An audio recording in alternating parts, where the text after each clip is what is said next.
अज़ीज़ तुलबा, अस्सलामु अलैकुम व रहमतुल्लाहि व बरकातहू। हम जिस मज़हब को मानते हैं उसका नाम क्या है आप बता सकते हैं? वो है मज़हब इस्लाम। क्या आप बता सकते हैं हमारे प्यारे मुल्क भारत में कौन कौन से मज़ाहिब के मानने वाले लोग आबाद हैं? वो है जैन मज़हब, ईसाई मज़हब, बुद्ध मज़हब, मज़हब इस्लाम, यहूदी मज़हब, पारसी मज़हब, सिख मज़हब, हिंदू मज़हब वगैरह वगैरह।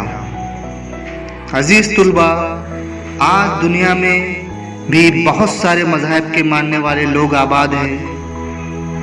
हर मुल्क में अलग अलग तबके के लोग बसते हैं। हमारे प्यारे मुल्क भारत में भी हज़ारों साल पहले से ही बहुत सारे मज़ाहिब के मानने वाले लोग आबाद थे और आज भी आबाद है। लेकिन क्या आप जानते हैं ज़माने के साथ हिंदुस्तानी मज़ाहिब की मजहबी रसूमात, तौर तरीके, तर्ज ज़िंदगी में फ़र्क नज़र आता है। आज के जदीद भारत और कदीम भारत के मज़ाहिब के रुझानात में हमें फ़र्क नज़र आता है।